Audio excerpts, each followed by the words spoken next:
We live in interesting times. For the headlines. The Philippine Immigration Bureau ordered the deportation of an Australian nun who has angered the president by joining anti-government rallies, but her lawyers are calling the move persecution and said they would appeal. A defiant President Trump says he's looking forward to a second meeting with Russian strongman Vladimir Putin, with talks already underway for a visit to Washington in the fall. A tourist boat capsizes and sinks during a fierce storm on a lake in Missouri, killing at least 11 people.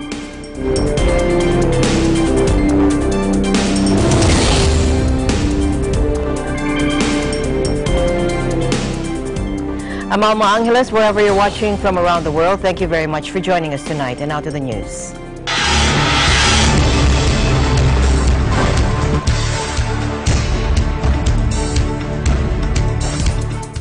The Philippine Immigration Bureau ordered the deportation of an Australian nun who has angered the president by joining anti-government rallies. However, her lawyers called the move persecution and said they would appeal.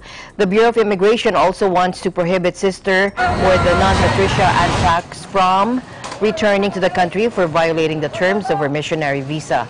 Justice Secretary Menardo Guevara said Fox's deportation would not be enforced while she appeals. Last month, Guevara revoked the Bureau of Immigration's cancellation of Fox's missionary visa, but allowed the agency to proceed with efforts to deport her for another alleged offense.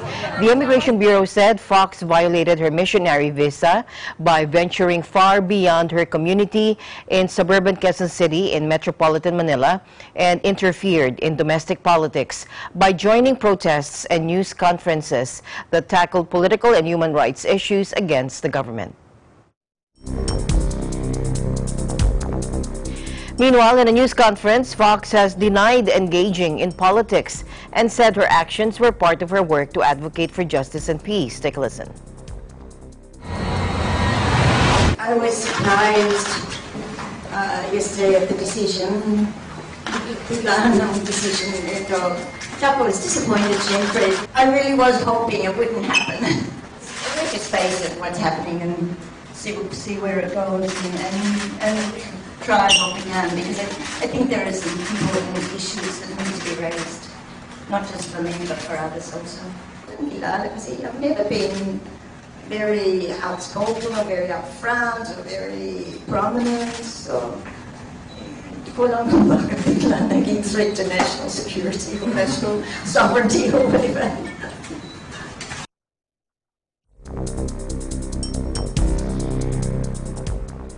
In other news, a Filipino woman facing separation from her son has been granted a 12-month reprieve from deportation. Raylene Rose Javier reports from Australia. A Filipino mother based in Brisbane, Bernadette Romulo, has been fighting deportation since her bridging visa expired on May 8. The aged care worker, who has been living in Brisbane for more than a decade, has been granted a 12-month reprieve from deportation. To leave the country means tearing away from her 8-year-old son, Jiro. If she were to leave Australia, her son Jiro would be unable to come with her due to the existing partial custody arrangement with the boy's Filipino-Australian father. In a statement by Assisting Home Affairs Minister Alex Hawke, it was decided to grant the 1-year bridging visa to Ms. Romulo to give her family time to finalize other outstanding matters. Ms. Romulo and her 2 overseas-born daughters, aged 12 and 13 from a previous relationship, were issued a final deportation notice 2 weeks ago by the Home Affairs Department for July 11. She was required to present plane tickets to the Department of Home Affairs by July 5. She was busy preparing for her departure when she received the news. Ms. Romulo's statement, released by Angus Francis lawyers, said she was so relieved with the minister's decision and happy that she and her son will be able to celebrate his 9th birthday together. As a mother, all Ms. Romulo wants is for her family to be together here in Australia. She hopes the minister will reconsider her application to remain in Australia permanently and allow her family to rebuild a life together in safety and security. Ms. Romulo came to Australia as a dependent on the 457 visa of her former husband and father of her 2 daughters. almost 12 years ago and has not lived in the Philippines for 18 years. She entered a relationship with Jiro's father, and when they separated, he became her Australian citizen son's primary carer. Her situation gained the support of more than 33,000 people in a petition, claiming that her son Jiro cries himself to sleep every night, knowing he will be soon left behind. A previous application for ministerial intervention was rejected by Mr. Hawke in December, but she secured a number of short-bridging visa extensions and mid-media coverage. Last May, the Assistant Home Affairs Minister announced that Mr. Hawke only intervenes with a relatively small number of cases. Ms. Romulo said she was relieved and grateful for the outcome. Her lawyers are urging the minister to consider granting her a permanent visa within the 12-month extension of her stay in Australia. Reporting from Brisbane, Australia, this is Raylene Rezavier, and I'm one with 25. Disgraced South Korean President Park Geun-hye was convicted of charges including illegally receiving funds from the country's spy agency on Friday and given 8 more years in prison on top of her current term. Park, the South's first female president, was impeached last year after huge street protests over a sprawling scandal and was jailed for 24 years for corruption and abuse of power in April. Friday's penalty, issued in her absence after she refused to attend the Seoul Central District Court, came after a separate trial for pocketing money from the National Intelligence Service and improperly intervening in 2016 in the selection of her ruling party's parliamentary candidates. The Seoul Central District Court gave Park 6 years for taking 3.3 billion won from the spy agency and 2 years for the electoral offense.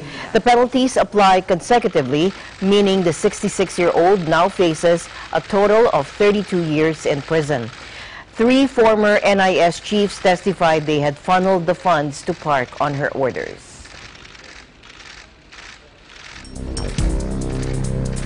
In other news, a Missouri sheriff says at least 11 people have now been confirmed dead after a boat carrying tourists on a lake in a popular vacation city capsized and sank. Stone County Sheriff Doug Rader told a news conference that another 7 people were hospitalized and an unknown number were missing after the accident on Table Rock Lake. He said divers are in the water looking for people. He said 31 people had been aboard the vessel known as a duck boat because it has wheels that allow it to ride on land as well. The man-made lake is a popular tourist draw located in southern Missouri on the border of Arkansas. In other news, the former leader of Hong Kong, Donald Chang, has lost his appeal against a misconduct conviction and will be sent back to prison. Chang, who led the city from 2005 to 2012, was on bail pending the appeal. The judge reduced his sentence for misconduct in public office from 20 months to 12 months. Chang is the most senior Hong Kong official to stand trial for corruption in a city known for its clean reputation. The case relates to his failure to disclose plans to lease a luxury flat in China. Chang was jailed last year after being found of failing to disclose his plans to lease a luxury flat from a major investor in a broadcaster, which was later granted a license from the government while he was leader.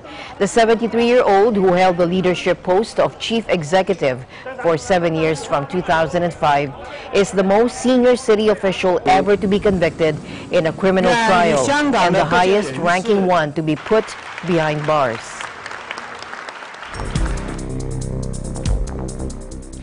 One year ago this month, our EBC Hawaii colleague Ron Hamilton filed a breaking news story about a high-rise fire in Honolulu that made headlines. Now this week, he visited the same location to find out how residents and nearby communities are coping after experiencing this unforgettable tragedy. Ron? It's been about a year since Hawaii witnessed the largest and worst high-rise fire in history, resulting in the deaths of 4 people and dozens more losing their homes. On a Friday afternoon on July 14, 2017, a 7-alarm fire broke out on the 26th floor. More than 120 firefighters and other first responders rushed to the scene. The American Red Cross set up a relief center at a nearby school. and provided assistance for those evacuated. Built in 1969 and opened in 1971, the 36-story apartment complex was not fitted with fire sprinklers, as it was not required by law at the time. The fire, which started at apartment 2602, caused devastation to other units between the 25th to the 29th floors.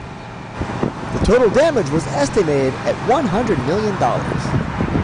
Honolulu Mayor Kirk Caldwell had released an official statement on the one-year anniversary of the Marco Polo tragedy. He is hopeful that a bill he's promoting becomes law, requiring more buildings to be retrofitted with life-saving sprinkler systems to ensure the safety of residents and first responders. As you can see, most of the soot is gone and windows are boarded up. Not much else has changed. Even after a thorough investigation, the cause of the fire is still unknown. We were able to interview some people familiar with the situation and hope that in the future, all high-rises would be fitted with sprinkler systems. That was a very challenging fire. Our guys did a tremendous job. Our firefighters worked really hard. The outcome could have been worse. We all take away lessons learned from that, and we move forward in a positive direction. It's made us stronger. We've improved training also because of that, and safety.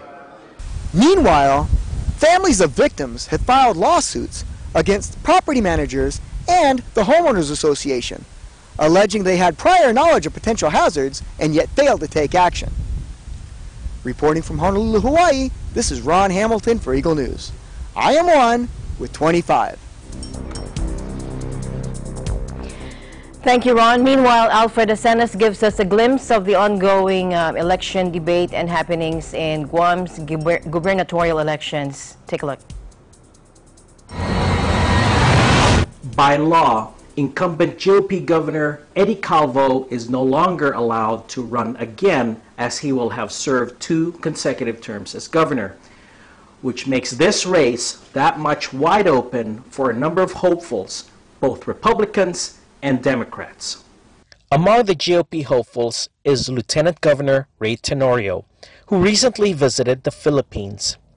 According to reports, however, he may also be facing an uphill battle for the Republican nomination, especially after an incident involving confrontation with a police officer. As for the Democrats, there are as many as 4 candidates in the running, to include former Governor Carl Gutierrez. Topics that could influence voters include the economy, the environment, and even access to medical marijuana, among others. Eagle News was trying to reach out to the governor's communications director, but was not readily available for comment. Meanwhile, Guam's Election Commission has indicated some optimism, as it has printed additional ballots for the primary and special elections from about 168,000 to 170,000. Also, according to its website, it's tracking as many as 51,382 registered voters as of the end of June, hoping to surpass the total from 2014, which was 51,975. The territory's primary elections are scheduled for August 25, followed by the general elections on November 6. The last Democrat to have ever served as governor was Carl Gutierrez, who served 2 terms up until 2003. Reporting from Honolulu, Hawaii, I'm Alfred Asenas for Eagle News, 1 with 25. Back to you. Thank you, Alfred, and we'll have more updates on the ongoing gubernatorial election campaign from our Guam and Hawaii Bureau. Meanwhile, Russian President Vladimir Putin slams forces in the U.S. who were willing to sacrifice Russian-U.S. ties 2 days after a summit with his U.S. counterpart Donald Trump, who has since faced a storm of criticism. President Putin made the comments in a speech to Russian diplomats in Moscow after holding a summit in Helsinki with President Trump that has ignited a political firestorm in the U.S. In a toughly worded speech, President Putin said U.S.-Russia ties were, by some parameters, worse than during the Cold War and took aim at the U.S. establishment. Все те деловые проекты, которые в Соединенных Штатах мы видим, есть силы, которые свои групповые узкопартийные интересы ставит выше общенациональных. Подчеркну, Now, going into Monday's meeting in Helsinki, President Trump said he wanted to improve relations with Russia, which he characterized as the worst they have ever been. But he stunned both allies and enemies who criticized him for taking the Russian leader's word over that of U.S. intelligence that Moscow didn't interfere in the 2016 U.S. presidential election. Now, many accused President Trump of being a traitor, saying his performance in Helsinki only deepened rumors that the Kremlin may have compromising information on him and sparked talk of new sanctions against Russia. In Moscow on Thursday, President Putin said Russia was still open to building a good relationship with the United States. Тем не менее, Россия открыта для развития контактов с Соединенными Штатами на равноправной взаимовыгодной основе. С Европой, включая и, скажем, Северный поток-2, вносят визу. Meanwhile, U.S. President Donald Trump, under fire over his Helsinki summit with Vladimir Putin, doubled down by saying he looks forward to meeting the Russian leader again, with talks already underway for a visit to Washington in the fall. President Trump has come in for bipartisan criticism for what many saw as his unsettling embrace of the Russian strongman this week. President Trump has largely shrugged off the criticism and took aim at the fake news media Thursday for failing to recognize his achievements. He said the summit with Russia was a great success, except with the real enemy of the people, the fake news media, Trump said on Twitter. The fake news media wants so badly to see a major confrontation with Russia, even a confrontation that could lead to war. Now, President Putin last visited the U.S. in 2015 when he met President Barack Obama, Mr. Trump's predecessor, on the sidelines of the UN General Assembly in New York to discuss the conflicts in Ukraine and Syria. On Thursday, White House Press Secretary Sarah Sanders tweeted that discussions about a visit by President Putin to Washington, D.C. this autumn were already underway. Russia's ambassador to Washington, Anatoly Antonov, said his country had always been open to the idea of a visit, but it was, quote, up to the Kremlin to decide how many summits are needed and when. Thousands of Peruvians are shouting anti-corruption slogans and marching in Lima in rallies called by labor unions and civil society groups after Peru's Supreme Court president resigns over a corruption scandal. Take a look. Peru's Supreme Court Chief Justice resigned Thursday after the publication of a series of audio recordings sparked a growing scandal over the sale of sentences and influence peddling. Duberly Rodriguez's resignation follows the release last week of audio tapes suggesting sentences could be bought and judicial influence paid for. Orlando Velasquez, the president of the National Council of the Magistrate, has also resigned. The Justice Minister, Salvador Herresi, was forced to step down on Saturday. Mr. Herresi was recorded arranging a meeting with the Supreme Court Judge Cesar Hinostroza Patriaki, who seemed to be offering to sell favors. Both men have denied any wrongdoing. Peru's current president, Martin Vizcarra, is expected to serve out Mr. Kuczynski's term until 2021. And has pledged to investigate and tackle corruption in the nation's politics. He appointed a committee of 6 judges to deliver a judicial reform proposal and called an extraordinary session of Parliament for Friday, their time to discuss the scandal. Es que vamos a recuperar la credibilidad con trabajo, con más trabajo, pero fundamentalmente con... The news continues here on Eagle News International. We'll be right back.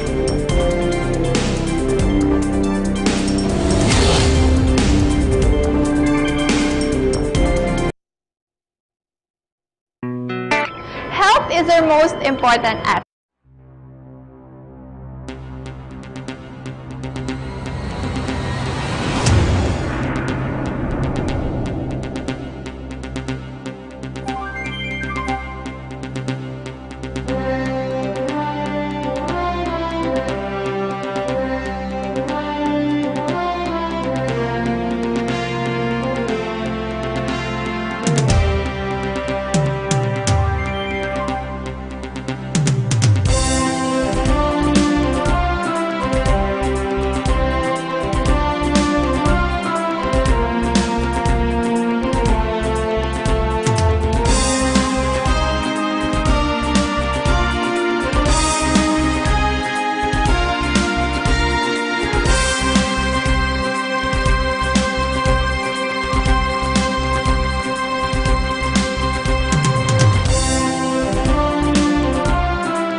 reliving over and over.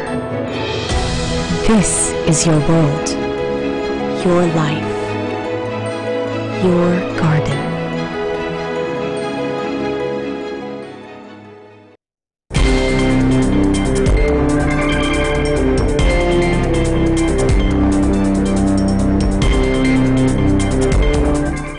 All right, we have some breaking news right now. Several were injured in a bus attack in northern Germany, the city of Lübeck.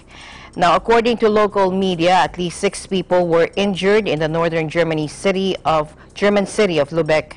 The police confirmed they had dispatched a large deployment to the scene of the crime. German tabloid Bild reported that between 6 and 8 people had been wounded before the suspected perpetrator was apprehended. The attack occurred in the city's Kutschnitz neighborhood on a public transport bus. Now, a suspect has already been apprehended according to reports, and we'll get more updates as soon as they come in. All right, now for business news.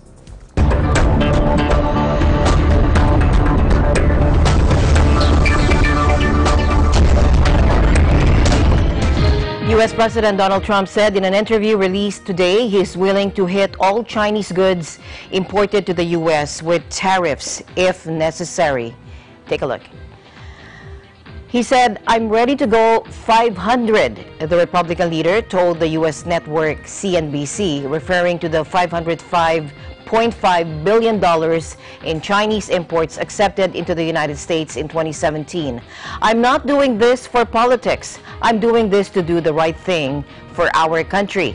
We've been ripped off by China for a long time." Now, after weeks of apparently fruitless negotiations, the United States early this month imposed 25% tariffs on approximately $34 billion of Chinese mechanical and technological products, sparking an immediate response from Beijing, which said it would hit back dollar for dollar. China accused the United States of starting the largest trade war in economic history. A second tranche of $16 billion in products is under review and could soon be added to the U.S. measures. The U.S.-China spat is the largest and broadest of several trade fights picked by President Trump. To Venezuela now. Our pensions are not even enough for half a box of eggs. This is according to a Venezuelan senior citizen during a protest with other old-age pensioners in Caracas as they denounced the government for paying lower than promised pensions and rampant hunger in Venezuela. Take a look.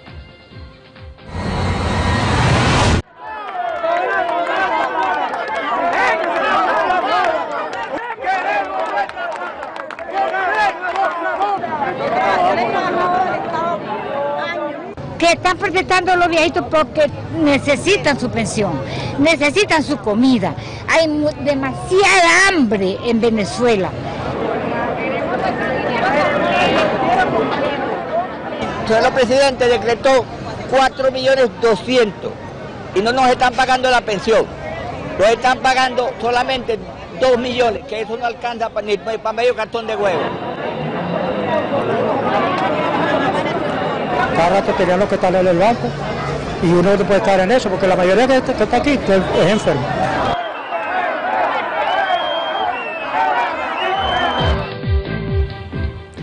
Meanwhile, cars are set alight while police threw tear gas at striking drivers, this time in Honduras, who are demanding a decrease in fuel prices. Take a look.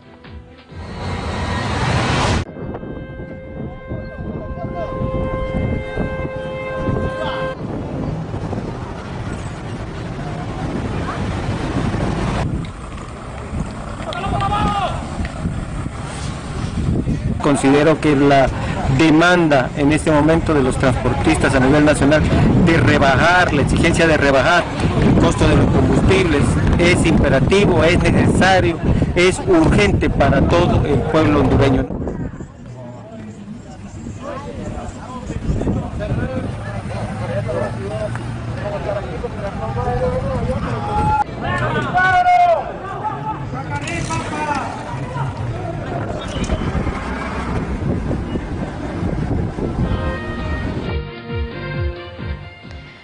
The Department of Transportation is set to roll out more than 200 modernized, or they have already rolled out more than 200 modernized public utility jeepneys in Ermita, Manila. Ben Bernaldez has more. In line with its efforts to provide a safe, comfortable, efficient, and environment-friendly public transport, the Department of Transportation DOTR dispatched over 200 modern public utility jeepney units to the public. The modern jeepney conforms with the existing environmental and product standards set by the Bureau of Standards. It has side doors instead of rear doors and a higher ceiling that allows for standing passengers, which translate to a higher carrying capacity.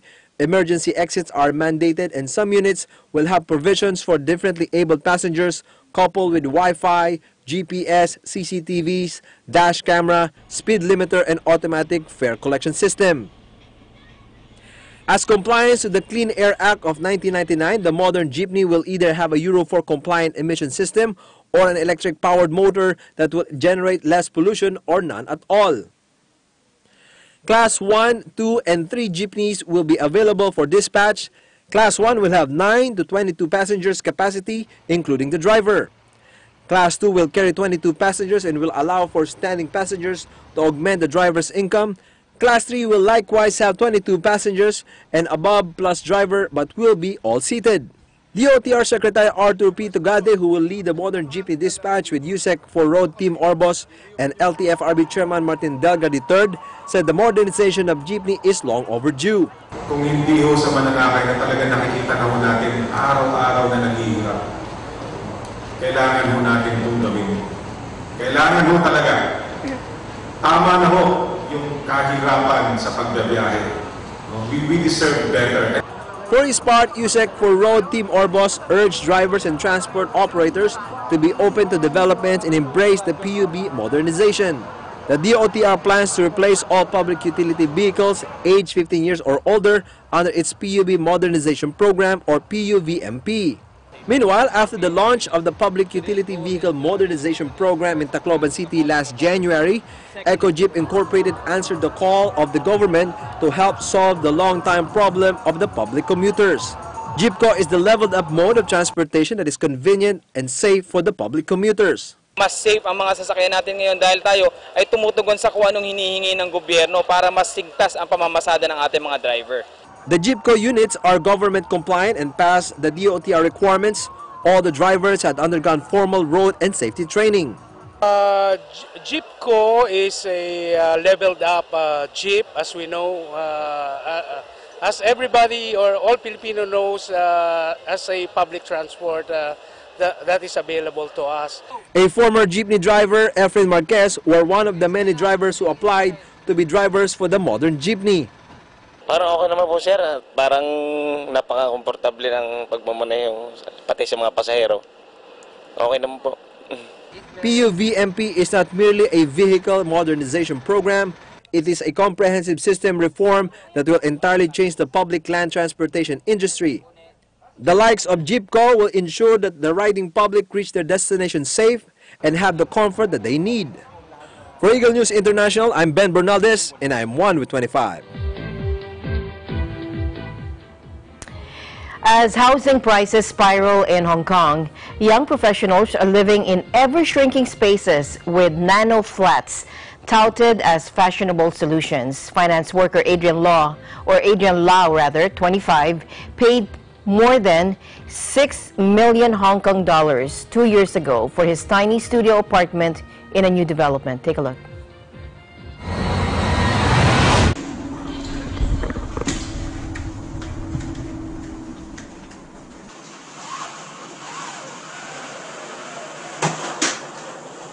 You've got a transformable bed.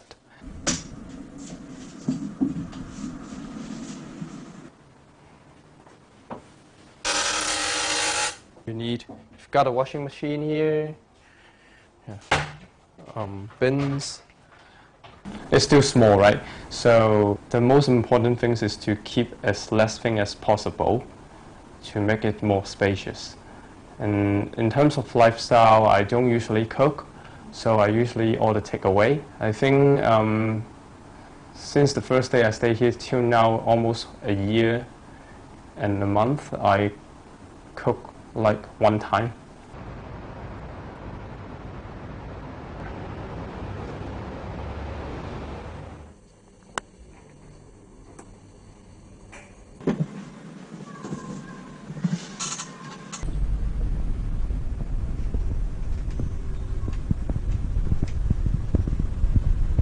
我哋就提倡一件事叫 affordable living 啦。咁年輕一代可能啱啱出嚟社會做嘢，佢哋本身都係一個專業人士，咁但係始終有個過程有個階梯，可能頭嗰幾年佢哋需要係一啲叫做可負擔嘅住宿，令佢哋生活比較悠哉悠哉，即係自由啲。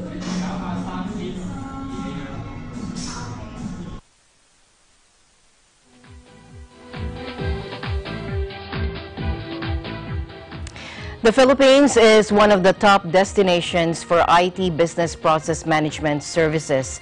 The public and private sectors are offering more products and services that investors and locators can capitalize on, including digitalizing the cities in the Philippines. Let's hear more from Cesar Vallejos, who's on site. Take a look.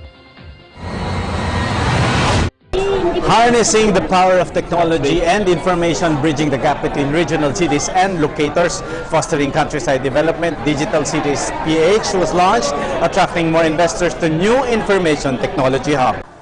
The Information Technology and Business Process Association of the Philippines, in partnership with the Department of Information and Communications Technology and the National ICT Confederation of the Philippines, launched the Digital Cities PH portal. The online portal is a platform that provides a comprehensive overview of a city or municipality's investment landscape, offering strategic insights for current and prospective investors and locators. Its profile provides key information on talent, infrastructure, cost, digital transformation, innovation, ecosystem, and business environment. The portal enables a collaborative space for business discussions, linking cities to stakeholders and investors on a global scale. For investors and locators, the portal provides access to key information about the cities and sees what specific sectors, products, or services they can invest in. As a result, business and investment hubs can be grown on a regional scale and foster inclusive growth for the country. Also launched was Digital Cities PH Playbook, a guide to developing and promoting ICT-enabled locations to foster localized development and support for the countryside that caters to the diverse and evolving needs of prospective locators. The playbook aims to give ICT councils and other local entities a guide to help them provide real-time and relevant information to locators and investors, which will be crucial in developing investor promotion materials and local ICT development plans. Moreover, the playbook will enable them to strategize, market their locations, and provide quality and seamless services to locators and investors. The Digital Cities PH platform and the playbook are one of the many key initiatives of the Digital Cities PH program, which focuses on the development of ICT-enabled hubs that will serve as business and innovation centers and investment destinations outside Metro Manila. Not just in Mindoro, but we also want to consider Occidental, Romblon, and Duque, and where we're able to pull that town together into a hub, which is in Calaban. And the town pulls around college graduates of over 9,000, plus enrollees over course around 55. Reporting from Novotel for Eagle News International, this is Cesar Vallejos, and I'm 1 with 25. Thank you, Cesar Vallejos. And Eagle News International will be right back. Stay tuned.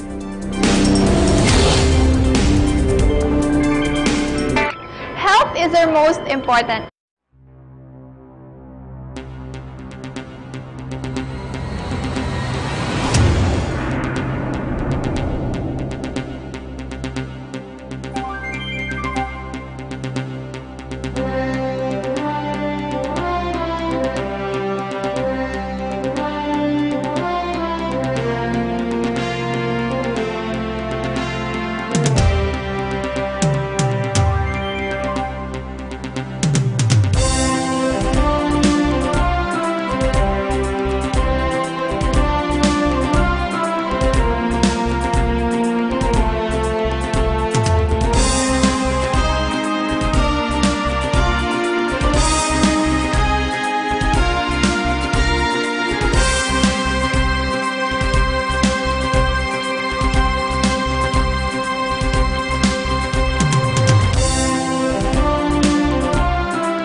All right, a report by Pagasa said the Philippine climate is poised to become warmer and more unpredictable. The agency produced an updated set of projections on temperature and rainfall changes by 2050 and 2100, given the recent impacts of climate change in the country in a nearly 1 degree warmer world. Observed current impacts in the country are already seen to highly affect the economy, as well as other things such as settlement and infrastructure, health and well-being, and natural ecosystems, albeit the proper attribution to climate change being very limited. This is according to Lourdes Tibig, one of the scientists authors of the report. The study revealed that the country is warming by 0.1 degrees Celsius every decade, and this number would continue to rise in the future.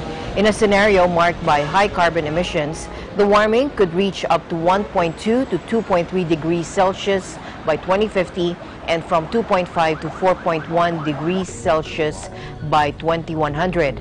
While all regions will experience similar warming, the impacts will vary by locale. For instance, the planting and harvesting patterns of farmers in central Luzon might be severely affected by warmer environments. In urban areas, meanwhile, demand for refrigerators and air conditioning units could increase to cope with warmer environments.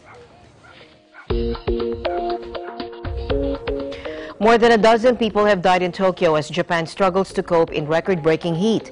Temperatures in Japan are often hot and humid, but the current weather is bringing unprecedented stretches of unrelenting heat.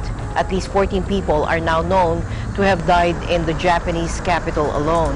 Temperatures in the ancient capital of Kyoto was 38.3 degrees Celsius on Thursday, marking the 7th straight day of 38 degrees Celsius or higher heat, a level unseen since record-keeping first began. The highest recorded temperature in this current heat wave was 40.7 degrees Celsius in the central Gifu prefecture. This was reported on Wednesday. The same day, the Tokyo's temperature surged to 36 degrees Celsius. Tens of thousands of people between the ages of 1 and 105 have already received hospital treatment. Meanwhile, the heat wave in Japan that has killed more than a dozen people is reviving concerns about the Tokyo 2020 Olympics, which will be held during the country's notoriously sweltering summer.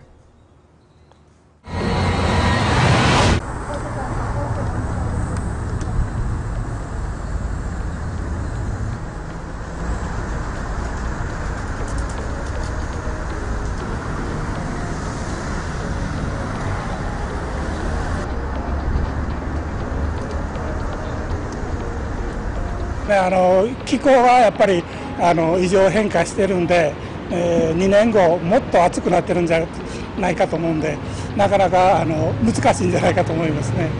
そうですね。競技する人も応援する人も暑く大変だなとは思います。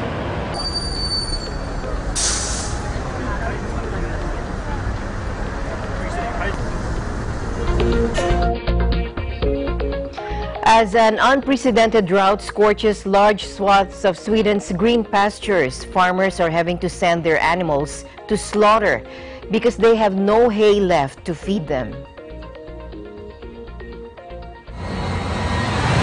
We got 13 millimeters of rain. It's in midsummer, and that's about all we have got since 1st of May.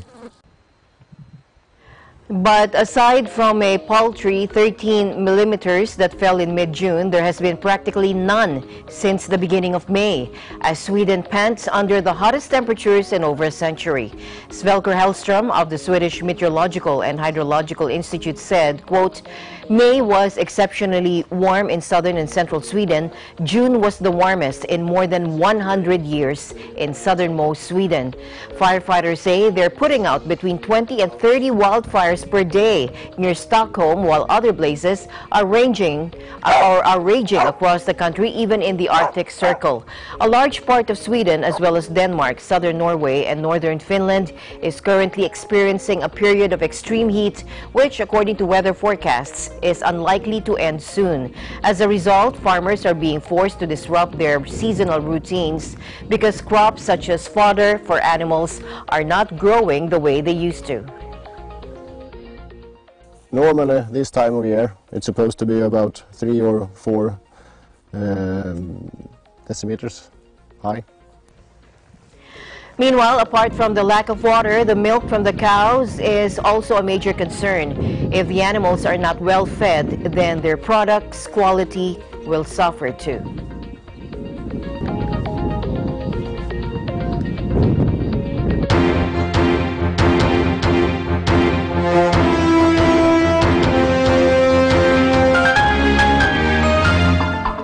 With claims of a secret cure for cancer hiding in plain sight, a fake video made by researchers in Canada has found a successful formula to get people to think critically about online health information. The video claims a fictional moss can kill cancer cells, and it went viral even though viewers learn at the end of the clip that no such moss exists. Take a look.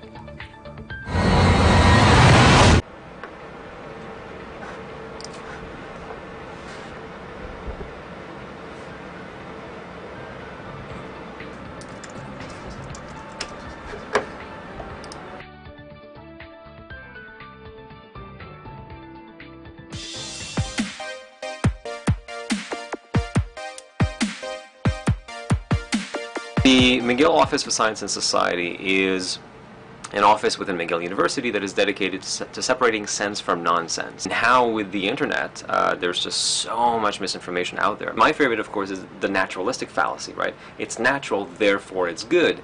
That's not a good argument. Scorpion venom is natural, but I don't want it in my body.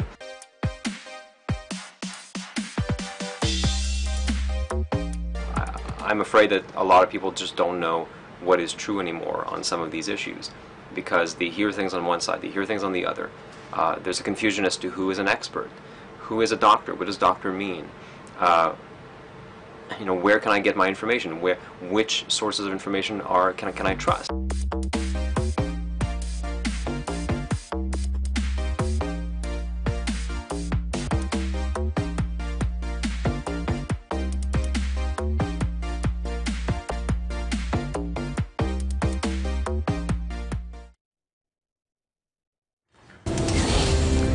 All right, and that's it for tonight's broadcast. For everyone here on Eagle News International, I'm Alma Angeles, always one with 25. Good night.